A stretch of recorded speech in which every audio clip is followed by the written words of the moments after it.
सब मित्रों को मेरा बहुत बहुत प्रणाम। ये कार्यक्रम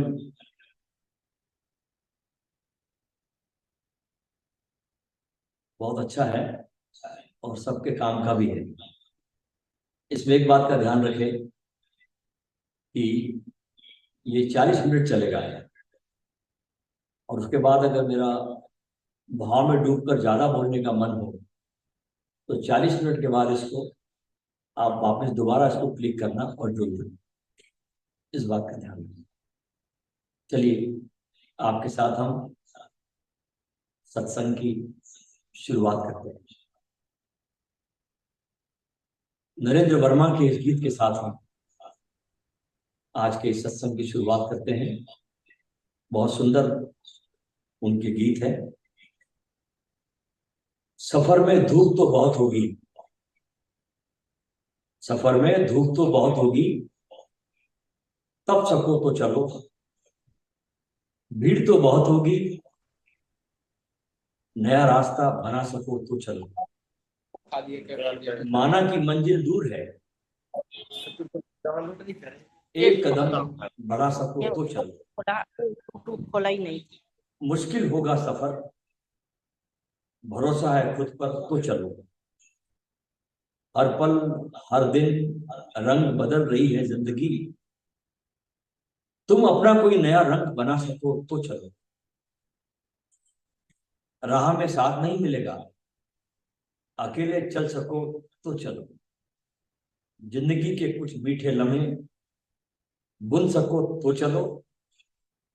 खुद पर हंसकर दूसरों को हंसा सको तो चलो। दूसरों को बदलने की चाह छोड़कर खुद बदल सको तो चलो। खुद बदल सको तो चलो। आज का हमारा जो विषय है, 3 प्रकार के भय। पहला अंधकार है। अंधकार के साथ अंधकार का दुख भी है, पीड़ा भी है, चिंता भी है। अंधकार के साथ डर भी है, मृत्यु भी है और इसके साथ अज्ञान भी है। आदमी अंधकार में पैदा होता है, लेकिन अंधकार में जीने के लिए नहीं, और न अंधकार में मरने के लिए आदमी पैदा होता है। आदमी अंधकार में पैदा तो होता है, लेकिन प्रकाश में वो जी भी सकता है। देखिए, जीवन का प्रकाश चारों तरफ है, लेकिन हमारी आंखें अगर बंद हो तो प्रकाश हमको दिखाई नहीं देता। हमें अपनी आंखें तलाशनी है, खोज लेनी है कि कैसे हम इस चारों तरफ फैले हुए प्रकाश को देख सकें। लेकिन आज तक धरती पर मनुष्य को जो भी सिखाया गया है, वो बस आंख बंद करने की तरकीब सिखाई गई है, आंख खोल लेने की नहीं। उससे सारी मनुष्यता की आंखें बंद होती चली गई, खुली नहीं। इसलिए देखिए, आदमी रोज धरती पर अधार्मिक होता चला गया। होना तो उल्टा चाहिए था। होना ये चाहिए था कि हर पीढ़ी बीती हुई पीढ़ी से ज्यादा धार्मिक होती। होना चाहिए था कि हर बेटा बाप से ज्यादा आध्यात्मिक होता। होना ये चाहिए था कि हर आने वाला दिन बीते हुए दिन से और ज्यादा प्रकाशपूर्ण होता। लेकिन ऐसा होता हुआ मालूम नहीं पड़ता है।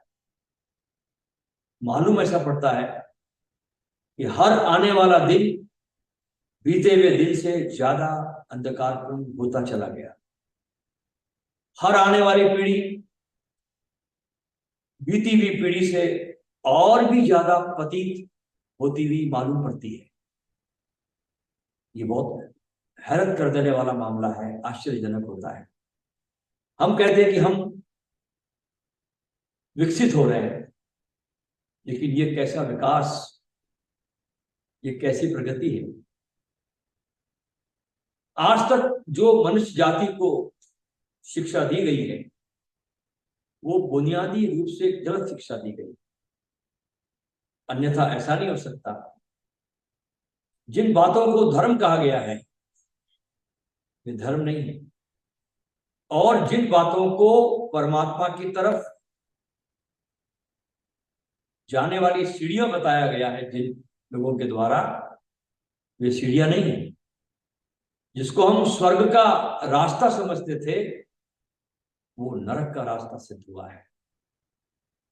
अन्यथा आदमी रोज अंधकार में और अंधकार में कैसे जाता है।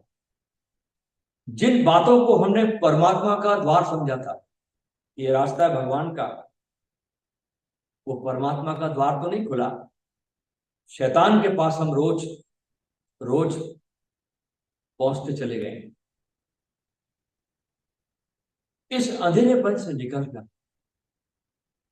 प्रकाश से ओतप्रोत आध्यात्मिक जीवन को कैसे पाए, असली सवाल ये है।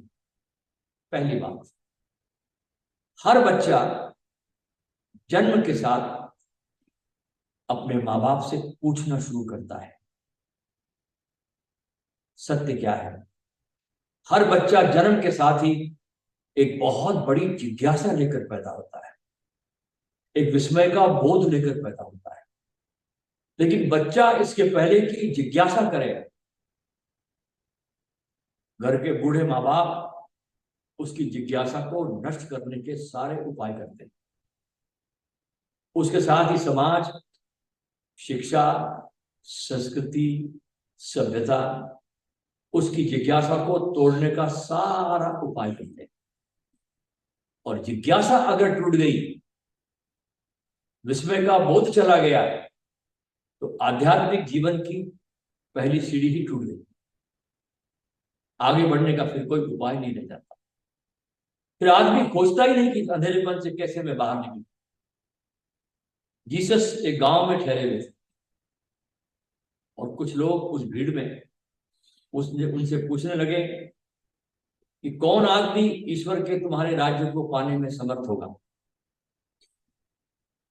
तो जीसस ने चारों तरफ अपनी आंखें दौड़ाई उस भीड़ भरे बाजार में, और एक छोटे से खेलते हुए बालक को हाथों में उठाकर ऊपर कर लिया और कहा, जो इस बच्चे की भांति होंगे वे मेरे प्रभु के राज्य में प्रवेश कर सके।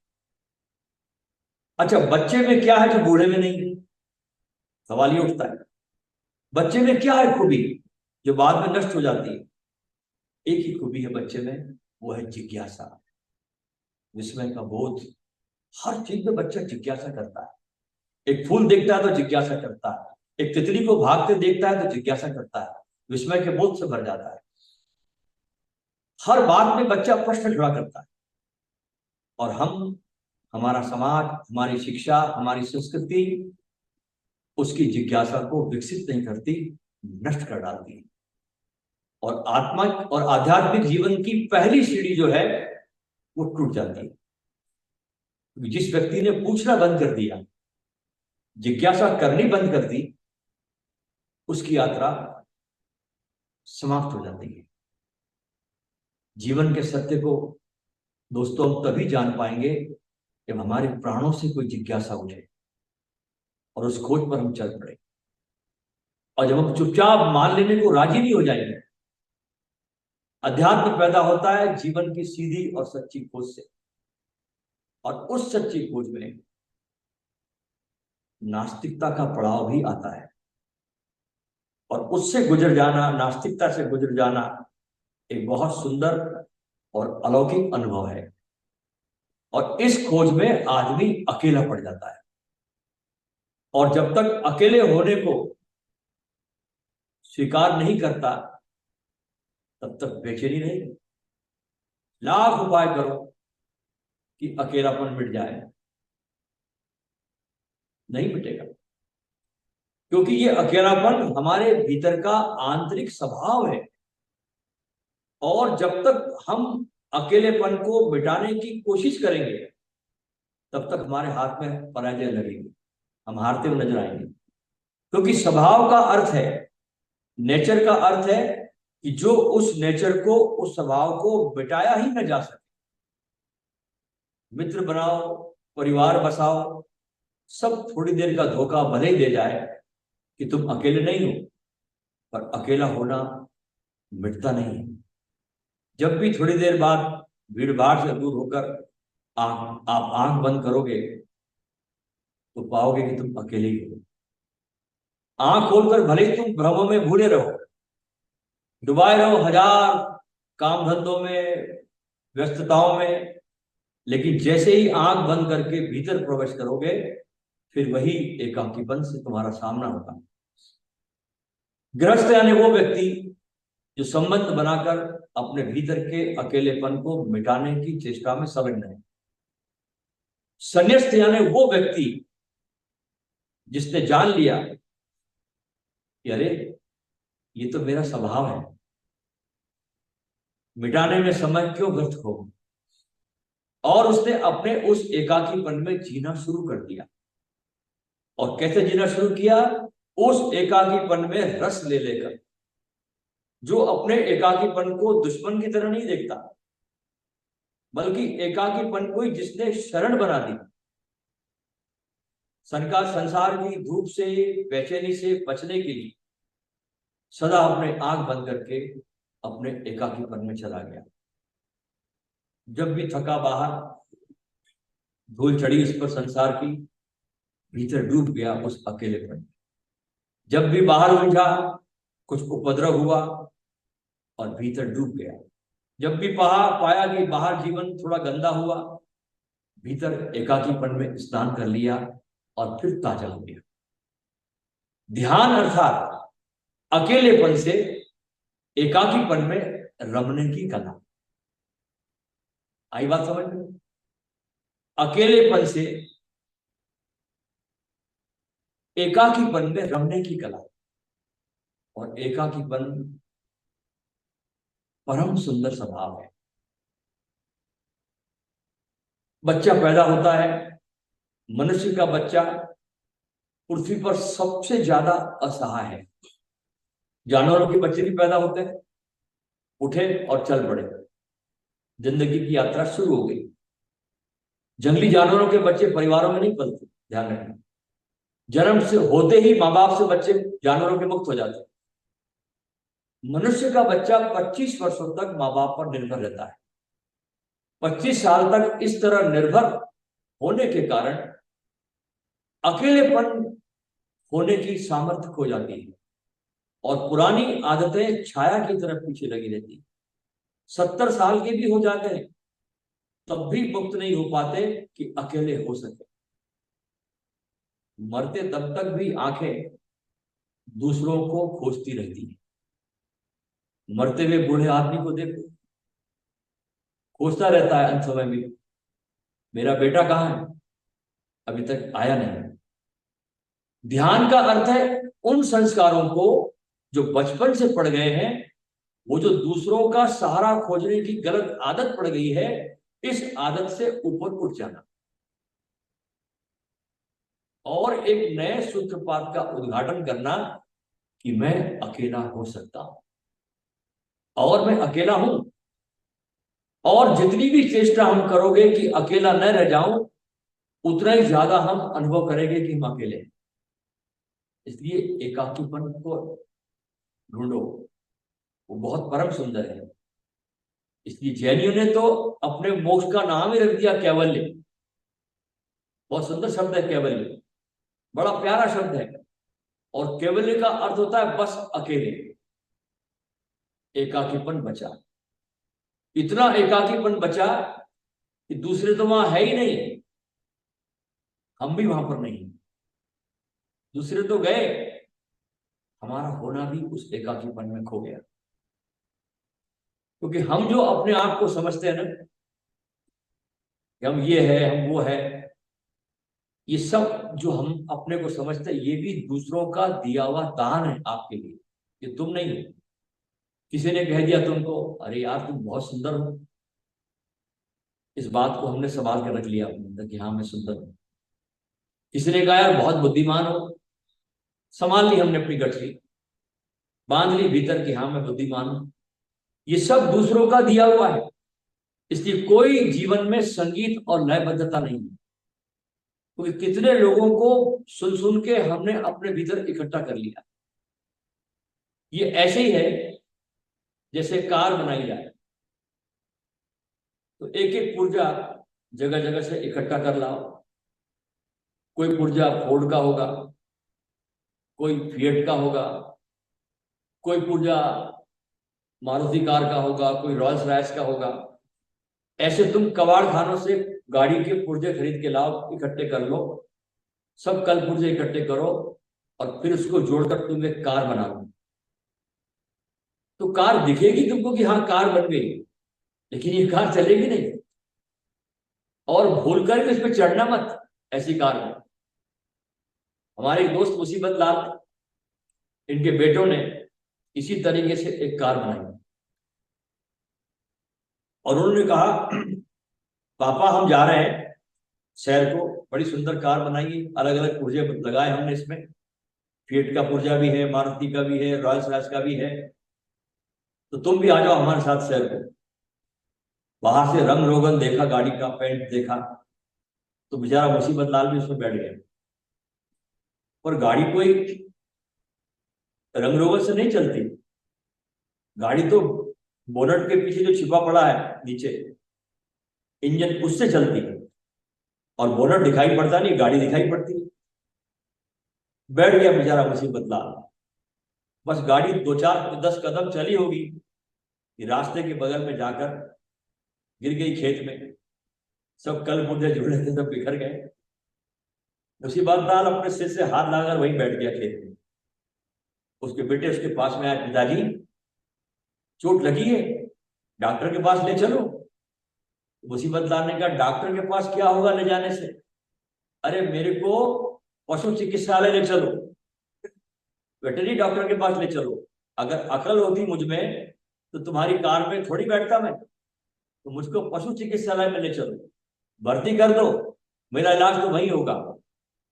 ये सब हमारी सबकी गाथा है। कुछ कहीं से इकट्ठा कर लिया, कुछ कहीं से इकट्ठा कर लिया और अपनी कोई पहचान नहीं, सब उधार है।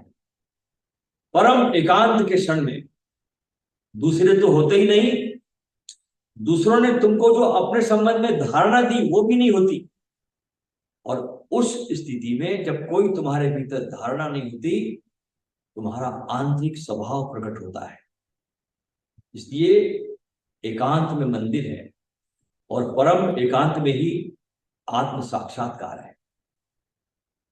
अकेलेपन का मतलब होता है कि तुम किसी दूसरे की लालसा रखते हुए और तुम उदासी में, विषाद में और भय में हो। और अकेलापन घाव है जो कैंसर भी हो सकता है। इसलिए किसी दूसरी बीमारी की तुलना में लोग आजकल अकेलेपन के कारण ज्यादा मरते हैं और दुनिया अकेलेपन से भरी है। और उनके अकेलेपन के कारण आदमी तमाम तरह की उस अकेलेपन को भरने के लिए मूर्खताएं किए चले जाता है, ताकि किसी तरह वो घाव, वो खालीपन दिखाई ना पड़े। लोग दूसरों से संबंधी बना लेते, लेकिन वे दोनों अकेले हैं, इसलिए रिश्ता संभव नहीं हो पाता।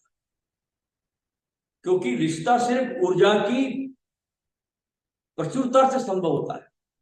जब आपके भीतर बहुत प्रचुर ऊर्जा हो, उस स्थिति में रिश्ता संभव हो पाता है। अभी तो हमारे रिश्ते जो होते हैं वो होते हैं जरूरत के मुताबिक। यदि एक व्यक्ति जरूरतमंद है और दूसरा व्यक्ति भी जरूरतमंद है, तो दोनों एक दूसरे का शोषण करने की कोशिश करेंगे।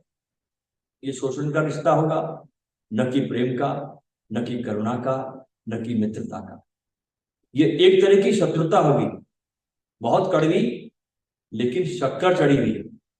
और देर अबेर शक्कर उतर जाती है और हनीमून के पूरा होते होते शक्कर जा चुकी और सब कड़वा बचता है।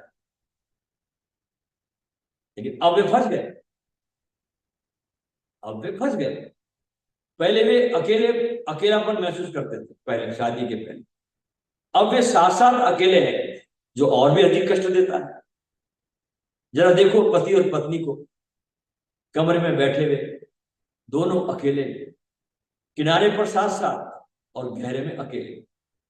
पति अपने स्वयं के अकेलेपन में खोया हुआ, पत्नी अपने स्वयं के अकेलेपन में खोई हुई। दुनिया की सबसे अगर अधिक दुखदाई चीज देखनी हो तुमको, वो है दो प्रेमी, एक जोड़ा और दोनों अकेले। दुनिया की सबसे दुखदाई चीज एकांत, अकेलापन एक पूरी अलग ही बात है। एकांत हमारे हृदय में कमल का खिलने के समान है। ये तो स्वयं के होने का आनंद है। अच्छा है कि तुम इसे थोड़ा समझ लो, थोड़ा समझने की कोशिश करो। क्योंकि यदि प्रेमी एक दूसरे को स्पेस न दे सके, उसके अकेले होने की जरूरत को स्वीकार नहीं करेंगे, तो प्रेम नष्ट हो जाएगा। एकांत के द्वारा प्रेम ताजी ऊर्जा को पाता है, ताजा रस पाता है।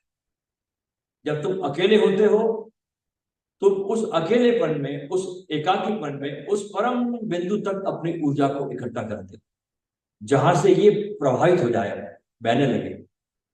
अकेले में तुम ऊर्जा इकट्ठी करते हो, और जब ऊर्जा इकट्ठी हो जाती है उस बिंदु तक जाकर, परम बिंदु तक, तब बांटने की इच्छा पैदा होती है। इसलिए प्रेमी करीब भी आते हैं और दूर भी जाते हैं, करीब आते हैं फिर दूर जाते हैं। वहां पर एक समस्वरता है। दूर जाना प्रेम के विपरीत नहीं है। दूर जाना बस तुम्हारा उस वापस एकांत को पा लेना है। इसकी अपनी सुंदरता है, अपना आनंद है। लेकिन जब तुम आनंद से भरते हो, तो बांटने की आवश्यकता, उसकी जरूरत पैदा होती है। क्योंकि जो आनंद तुम्हारे भीतर घटता है वो तुमसे बड़ा है, वो तुम्हारे भीतर समा नहीं सकता, इसलिए तुम आनंदित हो जाते हो। ये बाढ़ है जो बाढ़ की तरह आता है तुम्हारे भीतर आनंद, तो तुमको फिर लोगों को बांटने के लिए खोजना पड़ता है। इसलिए प्रेम और अकेलापन, इन दोनों का आनंद लो,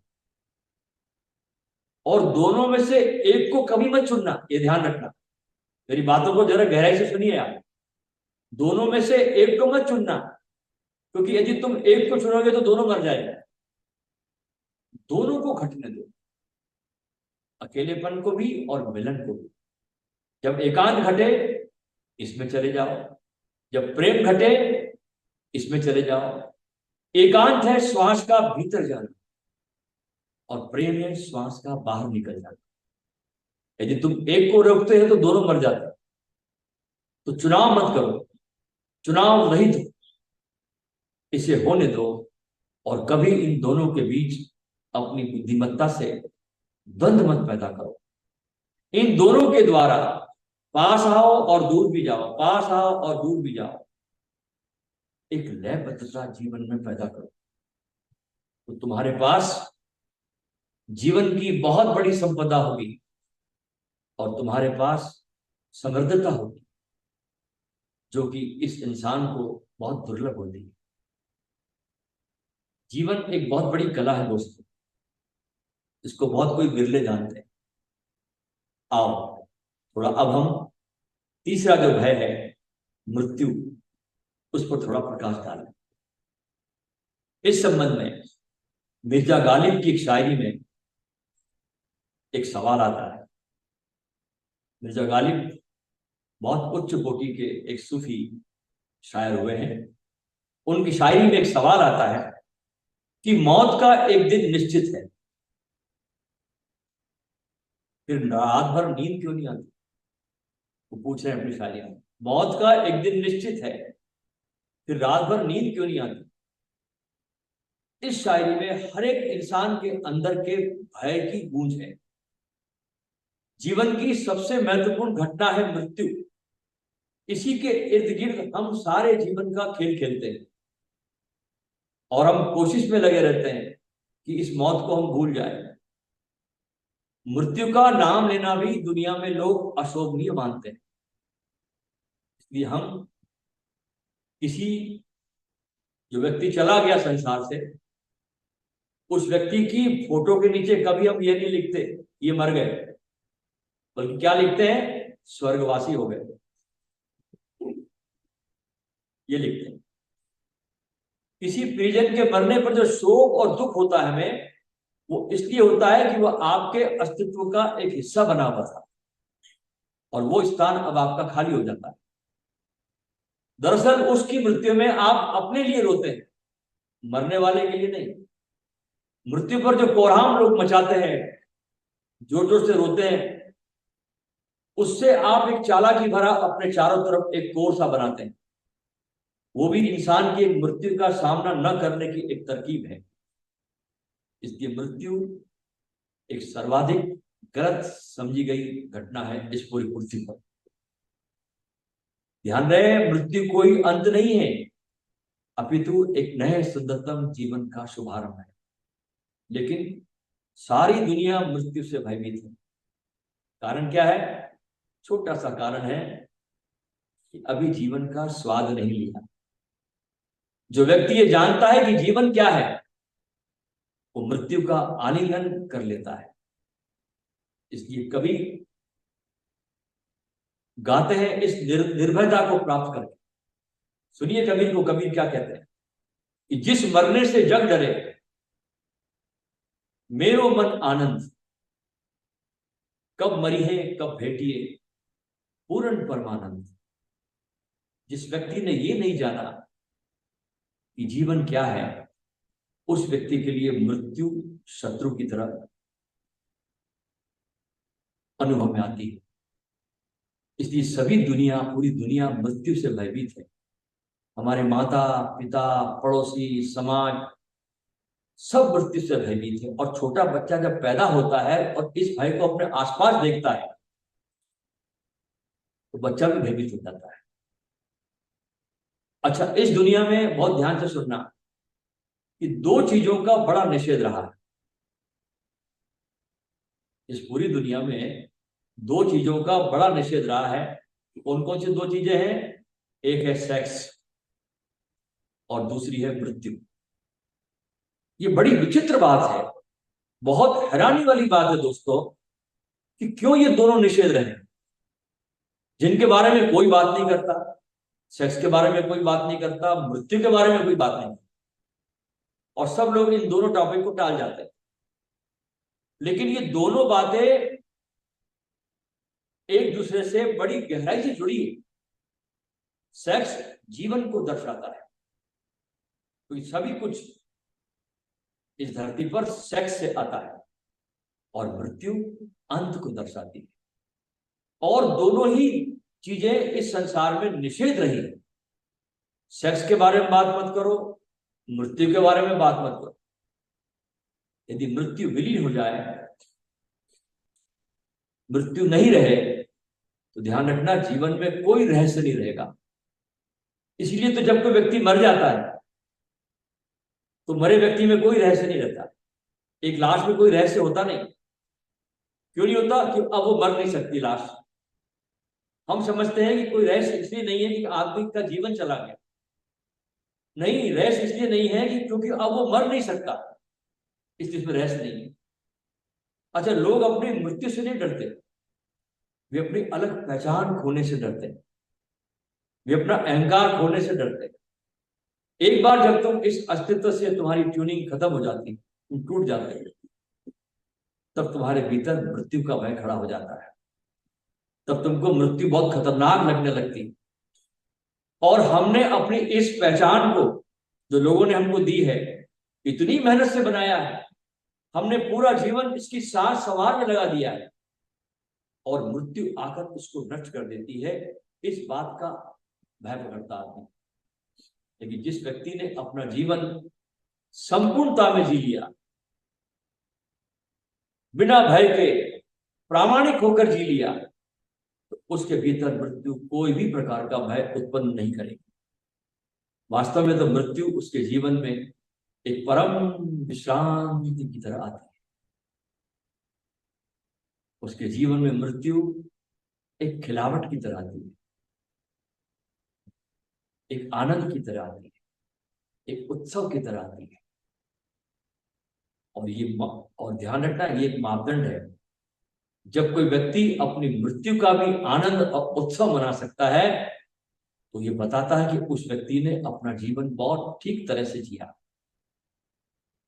हमारी मृत्यु साबित कर देगी कि हम कैसे जिए, तड़पते जिए, प्राण कैसे निकल रहे हैं।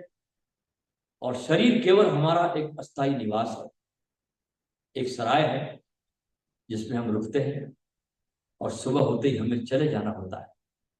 वो हमारा अस्थायी निवास नहीं है, वो हमारा घर नहीं है। इसलिए मृत्यु के बारे में कोई चिंता नहीं। और समय बीत रहा है, मृत्यु निकट आती जाती है और हमको ये भय है कि अभी तक हमने जीवन तो जिया नहीं और मृत्यु पास आने लगी, इस बात का भय। हम बस जीने की तैयारी में मर जाते हैं। तैयारी कर लो फिर जिएंगे, और कुछ तैयारी होती नहीं। जीवन यूं ही हाथ से निकल जाता है और हम केवल पूरे जीवन भर श्वास को लेना, श्वास को बाहर छोड़ने का काम करके मर जाते हैं। तो पहली बात, मृत्यु के प्रति सजग होना है, उस पर विचार करना है, चिंतन करना है, उसको देखना है, उस पर मनन करना है। डरना नहीं है, तथ्य से भागना नहीं है, तथ्य के प्रति सजग रहना है। निकट आ रही मृत्यु, उसके लिए तैयार रहना है। हमारा जन्म मृत्यु के साथ ही हुआ है, उससे हम बच नहीं सकते।